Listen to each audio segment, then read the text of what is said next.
Y'all, 2024 is finally over. I know I'm not the only one when I say this, because I've seen so many people say it online that 2024 gave them a run for their money. Personally, it was the roughest year of my life. And honestly, when I look back on 2024, because I do feel like even though the year is over, I do feel like reflecting is important, so you can, you know, figure out what you learned, what you need to do different, what you need to continue to do, you know, evaluate people in your life, like just so many different things, and set goals for what you want to do in the next year. So yeah, I feel like that is really good for reflecting. And I intentionally waited until January 1st to really sit and think about everything, to see like, what do I want to do? Where do I want to go? What did I learn? What do I want to continue on? What do I not want to continue on? And, you know, I just wanted to wait until January 1st, because I'm like, baby, listen, the way 2024 was going, you don't know what's going to come your way all the way up until December 31st.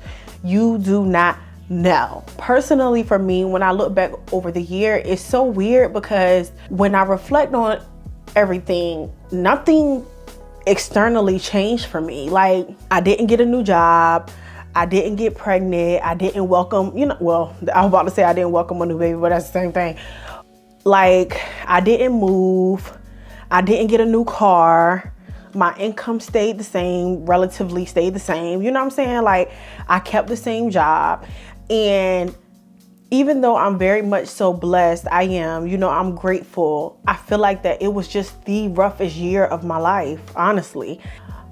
Ironically, 2024 was a 5-year for me. So I'm really not like deep into numerology, but I know a little one too. You know what I'm saying? So I do know that everybody has a personal year number, and your personal year pretty much like gives you a outline of how, like, what's the theme for your year.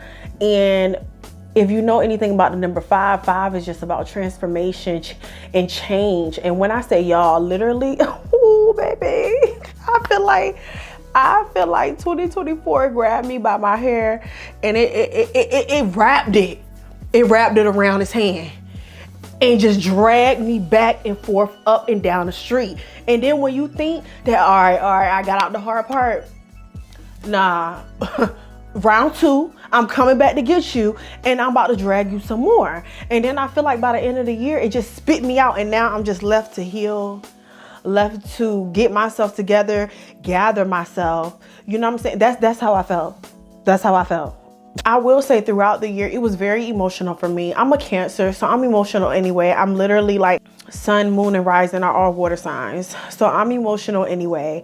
But I feel like that it was, y'all, it was so emotional for me. It was days that I would just be crying, like boohoo, crying, snot coming down my nose for no reason. But of course it was a reason. You know what I'm saying? At the time, it may have felt like that it was no reason, because it's like, whatever you're crying about at that moment is so minor, but it's really something deeply rooted under that, you know? Especially in the 4th quarter, where I just stopped doing everything.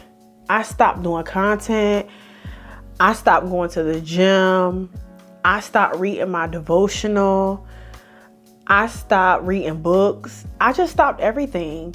And I really took the time to evaluate. Well, I can't even say I took the time to evaluate, y'all, because I wasn't journaling. I wasn't doing much of thinking. I wasn't doing nothing. And it's crazy, because even though I wasn't doing anything, it felt so good to not do anything. It felt so good to not think so much. Lord, look at me already crying. I think whenever I start talking about stuff, that's what brings the emotions. But it just felt good. And I feel like that when I stopped doing everything that I was doing in the beginning and in the middle of the year, like keep starting and stopping, going to the gym and eating right, and you know, starting and stopping reading a book, and starting and stopping my content, and just starting and stopping everything. When I just stopped, because I felt like I was going nowhere fast. Like when I just stopped, when I stopped, it gave me the chance to really evaluate, for one, why do you keep starting and stopping? Two, do you really want these things? Are these really your goals? Or are you just doing it because you feel like that is something to do? And then once I stopped working on my personal goals, I felt like my life just started being in shambles with all of my relationships around me. I mean, literally all of my relationships, every single person in my life, every single person. If you know me, if you were in my life or is in my life, yes, every single person, my relationship has changed with every single person.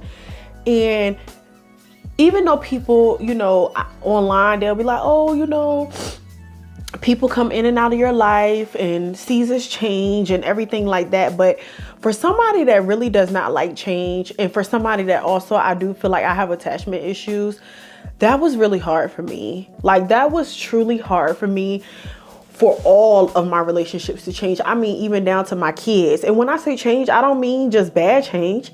It could be good change or bad. Some bad, some good. Like, I just feel like my relationships have changed. And, some of them I have gotten closer with. Some of them, they're no longer in my life anymore. Some of them, they're still in my life. I may have not gotten closer with, but I had to put them in a certain area and know how to deal with that person. You know what I'm saying? Or when it came down to my kids, I feel like our relationship have gotten better. Like, knowing how to give them what they need, because they need different things. And I think that was really hard for me, because it's like, all of my kids have a different version of mom. And even though they have the same mom, they have a different version, because I was a different person at each point when I had them. And it's like, you know how sometimes where you be like, I don't understand how some kids can grow up and be this way and then the other child is this way. It's because even though they may have had the same parents, you grow, you evolve, you change. So more than likely your kids are not going to get the same person. They're going to receive they might have just a different perspective from you or something like that.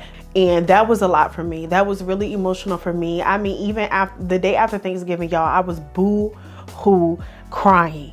Of course, I'm not going to get into details, but I just feel like that as I'm getting older, I feel like that family is so important to me. And I love my family. And I feel like that growing up, I always could rely on my immediate family to have like a close knitness. And I think around the holiday time, that was really emotional for me, because that was just a change that I had to accept, that I was like, it's just not like that anymore. And I feel like when you get older, things start becoming like, things that may have not been important to you before starts becoming important to you. Like, I remember when I was young, especially in my 20s, y'all, like, I always loved my parents, but like really being able to sit and think about the fact of that they're getting older, they need a little bit more assistance with things are different. Like, because I feel like in my 20s, I was sitting there thinking like time was standing still. Like, my parents, they didn't change. Like, they're still my parents. Like, they're my parents. But it hits you differently when you can really sit there and like have a realization that they're getting older. You know what I'm saying? And that you may, because you could go before them, but they may not be around forever. And that was really emotional for me. And also, I do feel like that society, social media, like just people in general, I feel like that ever since I've been in my 30s, I'm only 31, y'all, but ever since I've been in my 30s, I just feel like I've been having a midlife crisis, because when I think about my age number, I be sitting here thinking like, man, I'm really getting older. But inside, I feel like I'm still so young. I feel like I don't have my life together. I'm still figuring it out. And, you know, I really feel like that comes from just society putting the, you know, making us feel like that once you hit your 30s, you're old, and you're not. But I understand it also, because when I was younger, like when my mom, when I used to always know that my mom had me when she was like 26 or something, I was like, oh, my mama had me when she was a little old. 26? I just went on a whole tangent, y'all. Y'all know me. I just be starting here and being there, then go back to there, then back here. Anyway, I said all that to say 2024 was a year of change for me, and all of my relationships have changed. Not only my relationships, even though nothing externally changed for me, so much has changed internally. I really had to sit and figure out why I was the way that I was, y'all. I've always been this ambitious person of where nothing could get in my way of stopping me from achieving what I wanted to achieve. And that went for anything, you know what I'm saying? Like anything, like I never dragged my feet with anything, never. Even when I was a teenage parent, you know, I got pregnant when I was in high school. Like it was never a thought in my mind that I wasn't going to finish school, because I'm like, of course I'm finishing school. Of course I'm going to college. Of course I'm getting a degree. Of course I'm going to have a job. Of course, you know what I'm saying? Like, and all of those things happen. But I feel like now where I'm starting to get to the point where I feel like my dreams are getting bigger. My life is getting a little bit more complex. I have kids that I have to think about. Shit start getting real. Like I started doubting myself, and because I never doubted myself, because I never thought that there was nothing that I could not do, to have that feeling, it really was a shock to my system, because I'm like, what is this? You know what I'm saying? Like when it came down to something that I know that I could achieve, like if it was to pick up a second job or be out there hustling, or even, you know, being out there doing DoorDash and getting more money or something like that. Like those are things that, okay, I can do that. I can hustle. I can get some money. You know what I'm saying? I was pregnant doing overtime. But when it came down to stuff of where goals that I set for myself that I felt like that was so not even unrealistic, because it's not unrealistic. It is realistic, but I can't vision it for myself. Like I'm like I had to realize that almost in my mind, I have an imaginary box around me of where I feel like, okay, because I know that this is achievable, I know that I can achieve this amount of money in my lifetime, in a year, as a salary. But when you start talking about big money, it's like that became scary for me. And even though those are things that I want and been striving to get to, I feel like that I had to come to a realization that I definitely have limitations on my, like I have built-in limitations that I have to fight through. Y'all, like even down to little things, like I just noticed that it was down to little things. And I also realized that I always start things and I don't finish them, because that gives me the sense of that there's always going to be something to do. Like for example, and I noticed this even with minor things, I'll be cleaning up in my room, picking up stuff off the floor. When it gets to the last thing that needs to be picked up off the floor, it might be a piece of hair or something, I'll be like, oh, it's all right. I ain't gonna worry about that. It's just a piece of hair. Or, you know what I'm saying? It's all right. Like, I'll get it later. Or when it come down to putting up the dishes, I'll be putting up the dishes out the dishwasher. And, you know, when it get down to the utensils, it might be a fork left. Oh, it's all right. We got all these forks over here. I ain't got to worry about that fork over there. And even though those are things that it might seem silly, but y'all, the way that it translates to every area of your life, and that is how it was for me. When it came down to my content, I would start an idea, not finish it. When it came down to working out, I would start working out, not finish it. I would start trying to lose weight. The moment that I start seeing myself lose weight, stop. Every single thing in my life was having the same pattern. That is something that I realized about myself when I just stopped doing it. Anything that I wanted to do, I just stopped. You know, it's crazy that it happened like that, because it's always been so hard for me to just stop. Like, I always was doing something. I always was trying to do something to better myself, whether that was working out, reading a book. Like, I always tried to do something. I stopped everything. And majority of the time, I would wake up, go take the kids, come back home, lay in the bed. And that is not like me at all. But I needed that, y'all. I needed that moment to be still.